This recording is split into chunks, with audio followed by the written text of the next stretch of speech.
ఓం నమః శివాయ. ఓం నమో నారాయణాయ. స్వర్ణాకర్షణ కాల భైరవాయ నమో నమః. హరి ఓం. మా ఛానల్కి స్వాగతం. డిసెంబర్ నెల 1వ తారీఖు నుండి 31వ తారీఖు వరకు పుట్టినటువంటి వారందరూ కూడా ముందస్తుగా జన్మదిన శుభాకాంక్షలు. గతంలో వివాహం చేసుకున్న వారికి వివాహ వార్షికోత్సవ శుభాకాంక్షలు. ద్వాదశ రాశుల్లో గ్రహ గమనాన్ని వీక్షింపచేద్దాం.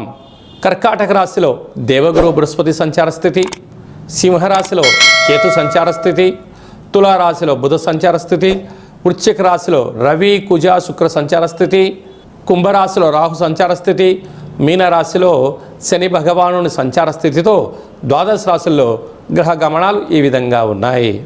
మీనరాశి వారికి ఒకవైపు ఏళ్లనాటి శని మధ్యమ సంచార స్థితి జరుగుతూ ఉండగా, వ్యయంలో రాహు భగవానుడు, సంతాన స్థానంలో దేవగురు బృహస్పతి 12 సంవత్సరాల తర్వాత సంచారం చేయనప్పుడు గ్రహాలు యోగిస్తూ ఐశ్వర్యాన్ని ఆనందాన్ని పొందాలి అన్నట్లయితే కాళభైరవ స్వామి యొక్క దీపం ద్వారా ఐశ్వర్యం ఎలా పొందాలో ఈ వీడియోలో సవివరంగా సంపూర్ణంగా తెలుసుకుందాం. మీనరాశిలో ఏ నక్షత్రాలు వస్తాయనగా పూర్వాభాద్ర నక్షత్రంలోని చివరి పాదమైనటువంటి 4వ పాదము, ఉత్తరాభాద్ర నక్షత్రంలోని 4 పాదాలు, రేవతి నక్షత్రంలోని 4 పాదాలు కలిపితే మీనరాశి. రాశాధిపతి దేవగురు బృహస్పతి రాశిలోనే శని భగవానుడు ఉండడం వలన వీలైనంతవరకు ధర్మము, ఆధ్యాత్మికత, సత్ప్రవర్తన, నియమ నిష్టలతో ఉండాలి అనేటువంటిది మీ ఆలోచన కరెక్టే. కాకపోతే ఆంగ్ల సంవత్సరము చివరార్ధపు మాసం అవ్వడం వలన వీలైనంతవరకు జలంతో అంటే నీటితో, నిప్పుతో చాలా జాగ్రత్తగా ఉండి తీరాలి. దయచేసి వాగ్వివాదాలకు వెళ్ళొద్దు. వీలైనంత వరకు గొడవలకు దూరంగా ఉండాలి. లావాదేవీలలో ఇబ్బందులు, వాహన ప్రమాదాలు, యంత్ర ప్రమాదాలు, ఆయుధ ప్రమాదాలు పొంచి ఉన్నాయి. అలాగా 12 సంవత్సరాల తర్వాత గురువు జలరాశిలో సంతాన స్థానంలో ఉండడం వలన వివాహమైన వారికి పుత్రికా సంతాన యోగము, పిల్లల యొక్క చదువులు, అభివృద్ధి యోగదాయకం. భాగ్యస్థానంలో ఏడాది తర్వాత రవి భగవానుడు రవి కుజ శుక్ర సంచార స్థితి ఉండడం వలన వివాహ ప్రయత్నాలు కలిసి రావడం, భార్యాభర్తల మధ్య అన్యోన్యత, వీరి సంపూర్ణమైన స్థిరచరాస్తులు కొనుగోలు చేయాలనుకుంటూ ఉంటారు. వ్యయంలో రాహు ఉండడం వలన నరదృష్టి, శత్రు దృష్టి, ఈతి దృష్టి, అనేక రకాలమైన సమస్యలు పొంచి ఉన్నాయి. జలగండాలు పొంచి ఉన్నాయి. అసలే ఇది శీతాకాలం అవ్వడం వలన చల్లటి నీటికి, ఐస్ క్రీమ్స్కు దూరంగా ఉండి తిరగలగాలి. డీ ఫ్రిడ్జ్లో ఆహారాలు ముట్టుకోకూడదు. అలా ముట్టుకున్నట్లయితే మీకు పెరాలసిస్, నరాల బలహీనత, పంటి సమస్య, కంటి సమస్యతో అనేక రకాలైనటువంటి స్కిన్ డిసీజ్ లాంటి చర్మ వ్యాధులు వచ్చే పరిస్థితి ఉంటుంది. ఇలాంటి కాల సమయంలో కాళభైరవ స్మరణ, కూష్మాణ దీపము, పిండి దీపము లేక గండా దీపాన్ని పెట్టుకొని స్మరించడం, ధ్యానించడం వలన సకల గ్రహ దోషాలు తొలగిపోతాయి. సాఫ్ట్వేర్ ఉద్యోగస్తులు, హార్డ్వేర్ ఉద్యోగస్తులు, వ్యవసాయ సోదరిమణులు, హోటల్ వ్యాపారస్తులు, స్వర్ణకార్త వ్యాపారస్తులు, వస్త్ర వ్యాపారస్తులకు ఇది చాలా మంచి కాలం ఉందని చెప్పి కూడా గమనించగలగాలి. డిసెంబర్ నెలలో మనం ముఖ్యమైన పండుగల గురించి క్లుప్తంగా సవివరంగా సంపూర్ణంగా తెలుసుకుందాం. 4వ తారీఖున దత్తాత్రేయ జయంతి, 12వ తారీఖున కాళభైరవ స్వామి యొక్క జయంతి, అలాగనే 20వ తారీఖున మార్గశీర్ష మాసంలో వచ్చేటువంటి అమావాస్య చాలా విశేషమైన రోజుగా మనం గమనించగలగాలి. అలాగనే మనకు సంవత్సరం అంటే ఆంగ్ల సంవత్సరంలో చివరిలో వచ్చేటువంటి 27వ తారీఖు కాళాష్టమి కనుక మనము ఈ 12వ తారీఖున, 20వ తారీఖున, 27వ తారీఖున కాళభైరవ స్వామికి స్మరణ, ధ్యానము, కూష్మాణ దీపము, నారికేల దీపము, పిండి దీపాన్ని ఏర్పాటు చేసుకొని కాళభైరవ స్వామి యొక్క పూజా కార్యక్రమంలో పాల్గొన్నట్లయితే 2025వ సంవత్సరంలో జరిగినటువంటి ఇబ్బందులు, అష్టకష్టాలు, అనేకమైన ఇబ్బందులకు స్వస్తి పలికి రాబోయేటువంటి 2026వ సంవత్సరానికి స్వాగతం ఎలా పలకాలో కూడా మనం స్వామివారికి ఆశీస్సులతో మనం పొందగలము.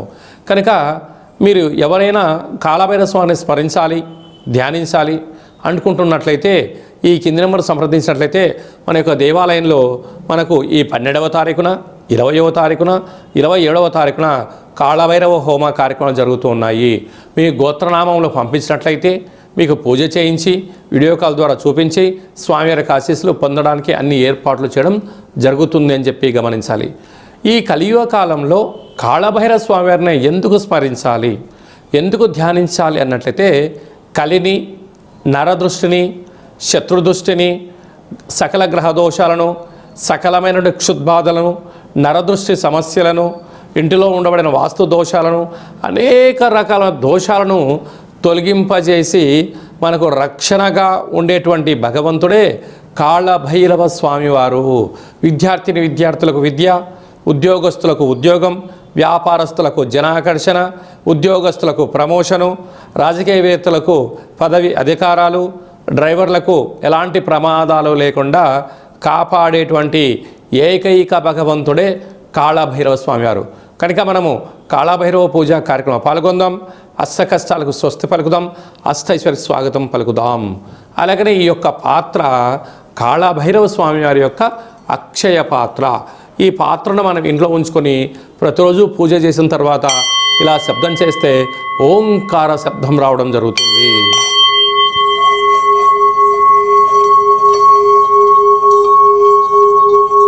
ఇలా కాళభైరవ స్వామివారిని స్మరిస్తూ 12 సార్లు ఓం కాళభైరవాయ నమః అనేటువంటి మంత్రాన్ని ఉచ్చరింపచేయడం వలన సకల శుభం, ఐశ్వర్యం, ఆనందం మనకు భగవంతుడు దగ్గరగా చేయడం జరుగుతుంది.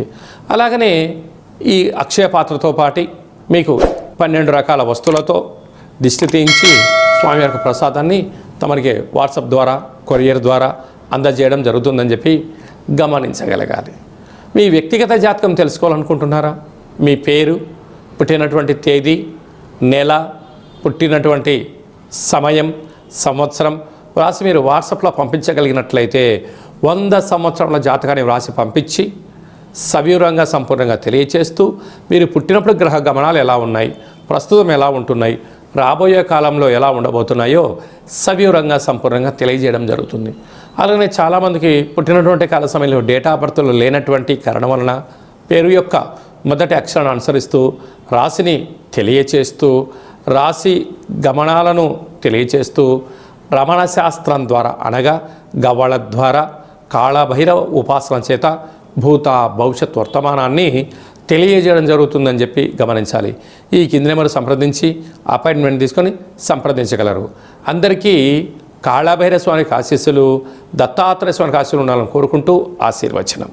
ఓం రాజాదిరాజాయ ప్రసహ్య సాహినే నమో వయం వై శ్రవణాయ కుర్మహే సమే కామాన్ కామకామాయ మహిం కామేశ్వర వై శ్రవణో యదాతు కుబేరాయ వై శ్రవణాయ మహారాజాయ నమః. హరి ఓం.